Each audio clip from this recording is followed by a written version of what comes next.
Hello everyone. इस video में हम रीट एग्जाम्स के लिए सामाजिक की शिक्षण वीडियो की सीरीज को आगे बढ़ाते हैं। देखिए, शिक्षा शास्त्री मुद्दे सेकंड से संबंधित ये हमारा सेकंड चैप्टर है जिसका नाम है प्रायोजना कार्य।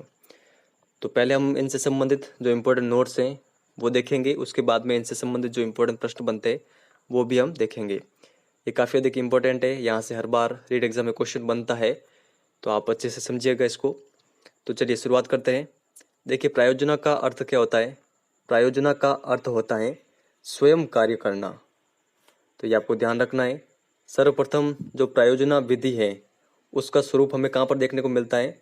रूसो की जो पुस्तक है एमिल और फ्रॉबेल के एजुकेशन ऑफ मैन, इन पुस्तकों में। तो ये आप ध्यान रखिएगा। तो रूसो के एमिल व फ्रॉबेल के एजुकेशन ऑफ मैन में शिक्षा के लिए क्रियाओं को बल दिया गया था। तो ये आपको ध्यान रखना है। विलियम कॉर्बेट, इनकी पुस्तक का नाम आपको ध्यान रखना है एडवांस टू यंग मैन। स्वयं के बच्चों की ग्रामीण योजना को बताया गया था इस पुस्तक के अंतर्गत। तो ये आपको ध्यान रखना है, बेसिक बेसिक फैक्ट है ये। देखिए, सर्वप्रथम प्रायोजना जो विधि है उसका प्रयोग किया गया था व्यावसायिक कार्य में। बाद में सामान्य शिक्षा के क्षेत्र में इसका प्रयोग किया गया था जॉन डीवी के द्वारा अमेरिका में। और प्रायोजना पद्धति के रूप में सर्वप्रथम इसका प्रयोग किया गया था किलपैट्रिक के द्वारा। तो ये फैक्ट आपको सारे साथ में ध्यान रखने हैं। अब देखिए, एक परिभाषा है प्रायोजना विधि की। प्रायोजना कार्य क्या होता है? प्रायोजना कार्य में छात्रों को स्वयं कार्य करने के लिए दिया जाता है जो उनके लिए उपयोगी व लाभकारी होता है। तो ये आप ध्यान रखिएगा, प्रायोजना कार्य क्या है? इसमें छात्रों को स्वयं कार्य करने के लिए दिया जाता है जो उनके लिए उपयोगी और लाभकारी होता है। छात्रों में उत्तरदायित्व की भावना का विकास करने के लिए उन्हें एक योजना के अनुरूप कार्य करने की स्वतंत्रता दी जाती है। वह इसमें सामाजिक भावना के विकास पर बल दिया जाता है। तो ये आपको ध्यान रखने सारे फैक्ट। इस विधि में उद्देश्य निर्धारित कर उसकी प्राप्ति हेतु एक योजना तैयार की जाती है एवं छात्र उसे अपनी रुचि के अनुसार पूरा करते हैं। तत्पश्चात किए गए कार्यों का सामाजिक उपयोगिता की दृष्टि से मूल्यांकन किया जाता है। तो ये प्रायोजना विधि के संबंध में सारे इंपॉर्टेंट फैक्ट हैं, ये आपको ध्यान रखने हैं। कुछ नहीं, ये नॉर्मल है। इसमें क्या होता है? इसमें जो भी होता है वो छात्रों के द्वारा किया जाता है। छात्र स्वयं कार्य करके इसके अंतर्गत सीखते हैं। और इसमें इसके तहत क्या होता है? छात्रों में उत्तरदायित्व की भावना बढ़ती है और जो उनकी सामाजिक भावना होती है उसके विकास पर बल दिया जाता है। तो ये मेन पॉइंट है जो आपको ध्यान में रखने हैं। अब देखिए, परिभाषा देखते हैं इसकी। बेलार्ड ने इसकी क्या परिभाषा दी थी? यथार्थ जीवन का एक भाग जो पाठशाला में प्रदान किया जाता है। तो ये आपको ध्यान रखना है।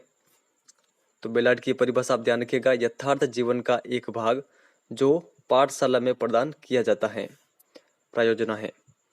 सेकंड, किलपेट्री की परिभाषा है, प्रायोजना एक स्व उद्देश्य क्रिया है जो मन लगाकर सामाजिक वातावरण में किया जाए। देखिए, ये परिभाषा रीट एग्जाम में पूछी हुई है, तो आपको ध्यान रखनी है प्रायोजना की, किलपेट्री की ये परिभाषा।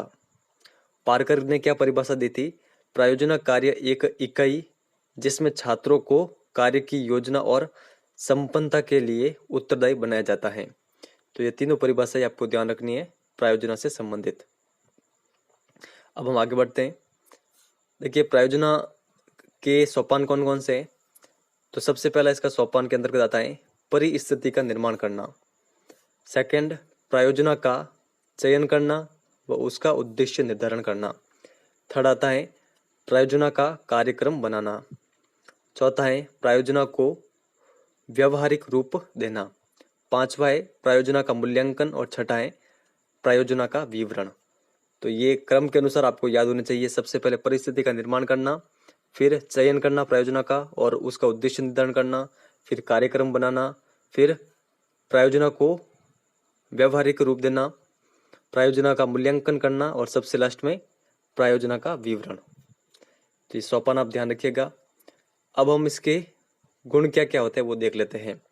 देखिए, छात्रों में स्वयं कार्य करने की प्रवृत्ति का विकास होता है, इसका एक ये गुण है। छात्रों में उत्तरदायित्व की भावना का विकास होता है। विषय वस्तु के विभिन्न पहलुओं का समावेश इसके अंतर्गत होता है। विभिन्न विषयों में सहसंबंध स्थापित करने की योग्यता का विकास इसके अंतर्गत होता है। लोकतांत्रिक व सामाजिक भावना का विकास होता है। सभी छात्रों को अभिव्यक्ति का अवसर मिलता है। छात्रों को योग्यता अनुसार उनको कार्य दिया जाता है। इसके अंतर्गत शिक्षक का उपयुक्त मार्गदर्शन भी इसमें मिलता है। यह एक रोचक पद्धति है। व्यवहारिक ज्ञान इसमें प्रदान किया जाता है। यह एक बाल केंद्रित है। बाल केंद्रित विधि आप ध्यान रखिएगा, प्रयोजना विधि। इसके द्वारा छात्रों में आत्मविश्वास, आत्मनिर्भरता और आत्म बलिदान जैसे गुणों का विकास किया जाता है। तो ये सारे फैक्ट आपको ध्यान रखने हैं, काफी अधिक इंपॉर्टेंट है। अब इस विधि के दोष क्या क्या है प्रयोजना के, तो देखिए पाठ्य पुस्तकों का अभाव, पहली बात ये। सेकंड, समय विभाग चक्र की अवहेलना। तीसरा, उत्साही शिक्षकों का इसके अंतर्गत अभाव होता है। चौथा, साधनों का अभाव। पांचवा है विषय वस्तु की तारतम्यता का अभाव। छठा है अधिक समय, शक्ति व धन की आवश्यकता इसके अंतर्गत होती है। अर्जित ज्ञान की पुनरावृत्ति के लिए स्थान नहीं। और आठवां है सभी विषयों के शिक्षण के लिए उपयोगी नहीं है प्रयोजना विधि। तो ये सारे दोष होते हैं, तो ये अभी आपको ध्यान रखना है। एग्जाम में कहीं से भी क्वेश्चन बन सकता है। अब देखिए कुछ और है यहाँ पर परिभाषा। स्टीवेंसन की परिभाषा आपको ध्यान रखनी है। प्रोजेक्ट एक समस्या मूलक कार्य है जिसे समाधान उसके प्राकृतिक वातावरण में रहते हुए ही किया जाता है। तो ये जो उपरोक्त परिभाषा है किसकी है, स्टीवेंसन की है, ये आपको ध्यान रखनी है। प्रोजेक्ट एक समस्या मूलक कार्य है जिसे समाधान उसके प्राकृतिक वातावरण में रहते हुए किया जाता है। अब देखिए महात्मा गांधी के द्वारा बेसिक शिक्षा प्रयोजना दी गई थी, उनकी बुक सत्य के साथ मेरे प्रयोग में। और W.H. किलपेट्रिक की पुस्तक का नाम भी आप ध्यान रखिएगा, फादर ऑफ प्रोजेक्ट मेथड। देखिए किलपेट्रिक ने प्रायोजना कार्य के 4 प्रकार बताए थे, कलात्मक, समस्यात्मक, रचनात्मक और अभ्यास आधारित। तो ये सारे आपको ध्यान रखने। और सबसे नीचे वाला फैक्ट है प्रायोजना जो थॉमस एम रिस्क ने माध्यमिक विद्यालयों के लिए प्रतिपादित की थी। तो ये कौन सी है, देखिए ये प्रायोजना है उत्पादक प्रायोजना। तो ये आपको ध्यान रखनी है। अब हम इनसे संबंधित इंपॉर्टेंट क्वेश्चन देखते हैं, आपके और भी ये क्लियर हो जाएगा प्रायोजना विधि। तो देखते हैं यहाँ पर सामाजिक अध्ययन का व्यवहारिक ज्ञान देने हेतु सर्वोत्तम पद्धति कौन सी है। तो देखिए कौन सी है, ये है प्रोजेक्ट पद्धति। जस्ट हमने आगे इसके बारे में देखा था। आप कक्षा के छात्रों को समाज के पास ले जाने के लिए क्या उपाय करेंगे। समाज सेवा शिविर का आयोजन करेंगे, किसी बस्ती का भ्रमण करेंगे, किसी कार्यस्थल का भ्रमण करेंगे, या फिर उक्त सभी। तो देखिए उक्त सभी इसका करेक्ट आंसर होगा। ग्राम प्रधान का विद्यालय में भाषण कराने से लाभ है। तो क्या लाभ है, अध्यापक पढ़ाई से बचेंगे, बालकों को आनंद आएगा, विद्यालय समाज के निकट आएंगे, या फिर एक नवाचार होगा। देखिए इसका करेक्ट आंसर होगा विद्यालय समाज के निकट आएंगे।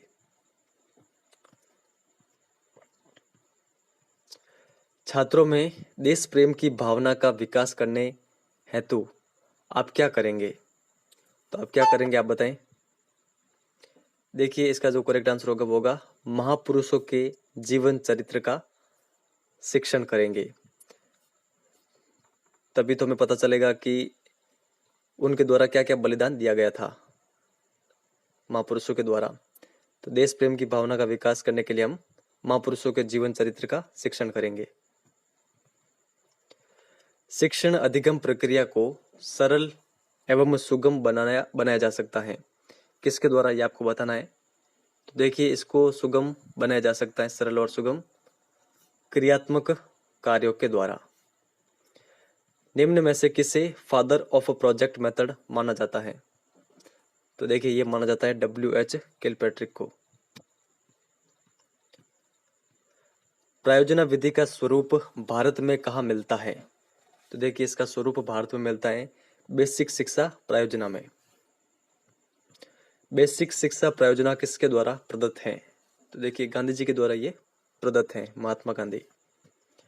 एडवांस टू यंग मैन पुस्तक के रचयिता कौन है? जस्ट हमने आगे इसके बारे में अभी पढ़ा था।